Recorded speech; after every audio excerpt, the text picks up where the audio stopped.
अस्सलाम वालेकुम जी। मैं ना मैनू एक ना इत्थों दा बहादरी वाले हरल वो पुछदा फलाना सज्जन कित्थे ही, तो मैं आख्या बस अल्लाह नूं रंग लै जिथे भी आया। तो मैनू उहने रेंज ख्याल आया तो मैं वो हरल जे किते सुनदा है तो हाफिज साहब खासा करके तुसीं सुन लिया जी। हाफिज साहब जो सुनते ना तो उन्होंने तो हरल बेली है, उन्होंने मतलब पुछदा सी।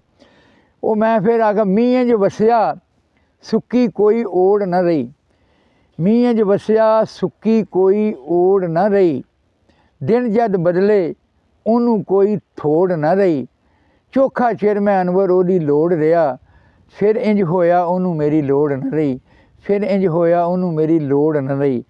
तो अगे एक है जी चमिसरा जिहा, भजदियां नूं वाहण बराबर फर्क नहीं मासा पंध दा, भजदियां नूं वाहण बराबर फर्क नहीं मासा पंध दा, ते कपड़ा तां बनदा ए होवे मेल जे तंद नाल तंद दा, ते कदर गुलाबां दी ओ जानन, कदर गुलाबां दी ओ जाने, जो जानू गुलकंद दा, ते मूर्ख नाल मुतक्का अनवर कम नहीं दानिशमंद दा, मूर्ख नाल मुतक्का अनवर कम नहीं दानिशमंद दा।